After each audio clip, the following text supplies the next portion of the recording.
Where in the world have I been? It's been like 5 weeks since we did an update here in the patch. So right off the bat, before we get started on this pumpkin patch update, thanks a lot to everybody who reached out to me during Mason's emergency appendectomy. If you follow me on Facebook and stuff, you already know about this. Mason feeling bad for about 3 or 4 days, turned into an emergency appendectomy situation right by his side in the hospital for 5 days. Already had lots of problems going on in the patch at the time, and I thought I was going to come out of that and not have nothing left, but surprisingly we're still here and we're still growing. Take a look at things from outside the patch before we get in here. Last video I jokingly said I got 99 problems, and I learned a tough lesson to not joke around with words like that, because within days I really did have 99 problems. So here's a 1965.5 rotoball. No leaves on the main. I got multiple secondaries that got little to no leaves left on them on both sides. I've lost 2 secondaries off of this plant that I had to get rid of. I don't have any vine problems on this plant. The Casper's plant over there is a bit of a different story, and we'll take a look at both of these. But thankfully no vine problems on this, except right there at the fruit. Nothing from the crown back here all the way up there to the fruit. So let's get in here in the patch and take a look at these things. And here's a closer up look of the 1965.5 rotoball plant. And leaves looking tired and wore out back here in the back. And I get it, plant. I'm tired and wore out too. Got rid of a bunch of dead or almost dead leaves on all these secondaries here. 1, 2, 3, and 3 on this side. No leaves on the main except for right up here. I still got a couple leaves on the main. One thing I'm doing, you'll notice these oscillating fans in here. So last September we got some mid-90s days that wrecked my main vines on the 2 plants that I had going. So trying to help out with that a little bit. I got an oscillating fan there, just generally blowing in the area. And then another one down here with the fruit. And I just wanted you to see that. I'm going to go over here and turn these fans off and get you a really good look at everything. Here's how my green squash is doing. I've been slabbing big chunks of it off every day, throwing them across the fence out here. All the pigs are back there in the back right now. They come running up here when they hear them hitting the ground, and I eat them all up.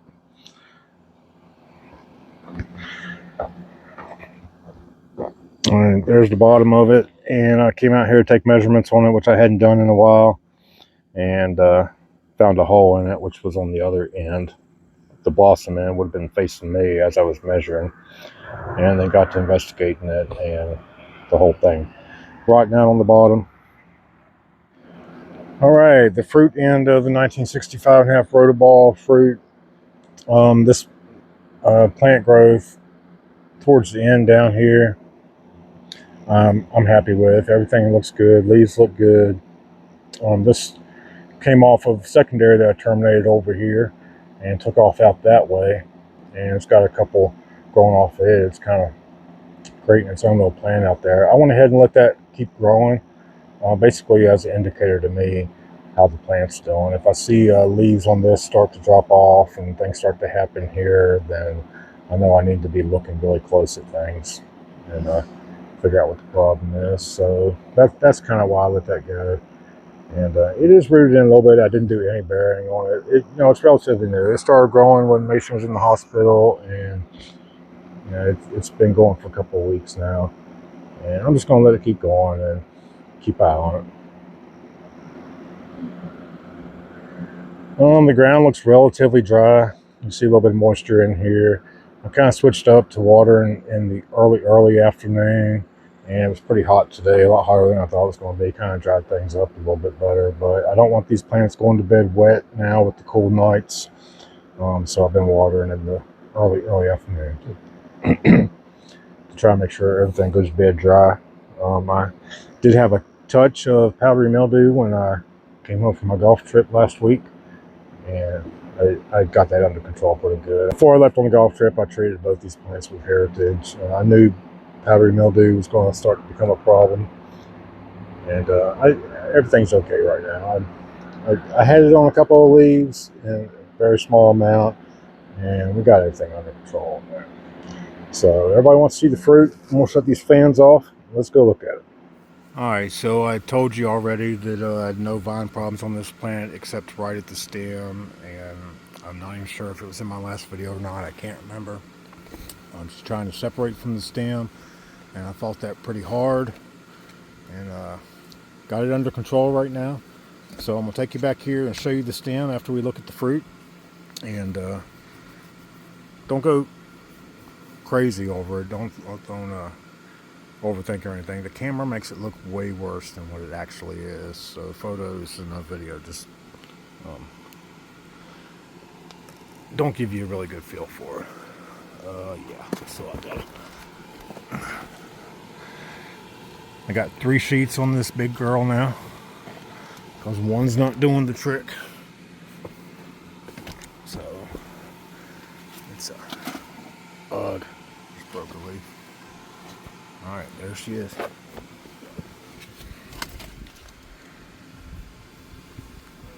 Definitely going to be a personal best, assuming that I get it to the finish line. And I'm thrilled about this grow. Again, the camera doesn't do it justice. I'm sitting on a knee right now behind the camera, and it's right at face level at the top. So we'll look at it pretty close. I've been keeping a close eye on the blossom end. Lots of people getting splits on the blossom ends right now. I'm okay right now. I got a little bit of a valley down in here. I've been reaching back in there as far as I can and feeling the bottom of it. I'm concerned about splitting right here where this crease is at, but everything looks good right now. And I kind of gotta have to rely on there's nothing wet down here, and it doesn't smell bad, so I kind of feel like I'm okay. There's what the blossom end looks like. Again, I gotta get down here on my hands and knees and lay down beside it, get a good look at it. This is another area right here I'm watching for a split. Real nice crease all the way through here. And it's kind of got a little fat roll, and I've been watching that closely to make sure that that doesn't try to separate. And there's nothing I can do about it. If it does, it's going to do what it's going to do. I just keeping a close eye on it every day, so I'll know. I'm getting some stretch marks. Ah, there's a bug.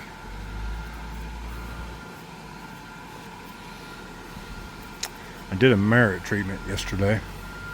And I have seen a few cucumber beetles today when I was cleaning weeds out. I might have to give her another dose. She's getting some nice veining and ribbing. Tells me she's getting heavy. Alright, so I'm working my way around here. Alright, so the camera makes it look way darker than what it really is. All this is dry and hard, and it was a real battle to get there. I was coming in here and scraping away the wet rot and treating it with alcohol, and I did that 3 to 4, 5 days, and it just wasn't getting any better. Kept popping up new spots every day, so I abandoned the alcohol and went to Xerotol. I had Xerotol sitting in the house where I bought it last year to get rid of the downy mildew, and I keep it right up here. I got it mixed 50 to 1. That's 50 parts water, 1 part Xerotol, and that gives me about a 5% hydrogen peroxide solution. And then I keep this towel right here that I use to dry it off. I spray it on there, let it sit for a few minutes, and then dry it off. I don't let it stay wet. But I have not used this in about a week and a half. Basically because it did the trick. I wasn't getting anywhere with alcohol on this, and the Xerotol really helped me out. I'm trying to figure out if I'm going to have to take this stem off when it goes to way off. I don't know the answer to that yet. It looks like crap, but it is, it's going fine. It's all hard and dry.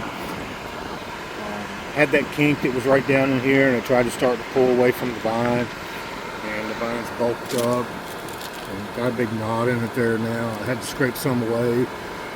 Tried to split on me right down here. I got that under control pretty quick. Scraped away down in here, and I gave it the Zero-Tol and lots of fans. You can hear this fan blowing on it. I got this can fan on it, and I got 2 more fans that I moved out of the way to make the video. So lots of fans on this stem, trying to keep this thing going to the finish line. Right at 1,100 pounds. Last time I measured it, that was 7 days ago, last Sunday. I'm not measuring every 5 days anymore like I was. I'm trying to measure once a week, and that means I need to measure it today. I'll probably do that when I finish wrapping up making this video. I'm not seeing much in gains here. I suspect it's still going to be right there. It was 362 OTT, which was 1,097 pounds, I think, on the chart. I think, in that ballpark. I don't expect it to gain much more in OTT, although it might. But my biggest, starting to get all these nice stretch marks right down in here, and a little bit of ribbing. It tells me it's going to be heavy. And my main goal right now is get it to the finish line. I don't care about OTT anymore. Once I started having this stem problem on this, which I've been fought really hard for about a week and a half, and then finally got it under control. I thought I was going to lose this plant, but it's still here, and I'm pretty confident that it's going to see a scale somewhere. Alright, so just like the rotoball fruit, I got lots of leaves removed. There's none on the main vine at all the way down to the fruit. I've taken leaves off some of the secondaries. I've actually lost 5 secondaries on this plant. I got the main split down there shortly after the crown, right there where that can fan is at. And it's all dried up now, but I don't have any other issues that need the can fan, so I'm just leaving it there. Right around in here, you see where this one fan is here. This thing just kept blowing out at each node. It's like I couldn't stop it. It just kept going further and further and rotting out the bottoms where the roots were coming out of the ground. I popped the roots out of the ground, and I've cut away a 1/2 to 3/4 of vine from starting from like back here all the way up in 4 different sections. I got about half right in there. This piece right here where this fan is 3/4, and 2 other halves in there. So still chugging along. I'm glad the fruit's still growing. Yeah, another plant I thought I was definitely going to lose. I just couldn't stop this at all. I just kept working at it. You see there's a little gap there where I lost a secondary. I lost 2 secondaries that came up through here and came all the way down through here and went right this way. These 2 right here, I had to chop off there. And yeah, I've been fighting this plant like crazy, but I've been fighting, not giving up on it. And I mean, it's still here, it's still growing. I think this portion of the plant right here looks the best, and I feel like it's what's carrying this fruit right now. And hopefully it'll carry it on to the scale in about 20 days. Alright, well, I just went on and on and on about this fruit and realized I hadn't pressed record on the camera. So I was talking about how this was a perfectly symmetrical round, had equal measurements end to end and side to side, and now it's taking off and growing long, and you can kind of see that there. This fruit I haven't measured since last Sunday. I'll try and get a measurement here before it goes dark today. I don't remember the OTT number, but the estimated weight was 958 pounds. So we're about 110 pounds more than my personal best from the A41 last year. This is going to hit a scale first this year, I'm pretty certain of. And it'll be a personal best for me for a short period of time. It's getting some nice stretch marks and some ribbon, some cantalouping. I really feel like it's going to be a heavy monster. All right, that was kind of down and dirty, I guess. I mean, I've been doing nothing but work. I haven't had time to make a video out here. It's like all the time I get to spend out here has been spent doing work, working on vines, getting rid of weeds, which I'm pretty happy with right now. I would say I'm not 100% weed free, but I am 100% weed pressure free. I think that makes a big difference. The only thing it is to do now is keep working and get these two girls on the scale somewhere. So appreciate you hanging with me, and appreciate all the people that reached out to me over the last 5 weeks where I haven't been posting much of updates or anything like that, saying, hey, how are you doing? Where's the fruit at? And I appreciate all that. Appreciate everybody sticking with me through this. It's been a really tough growing year, and one of the biggest things that I've learned through this is that I can't control the weather. I can only control what I do about it, and that's what I've been doing the last 5 weeks, is working my tail off to fight every poor growing condition that's been thrown at us.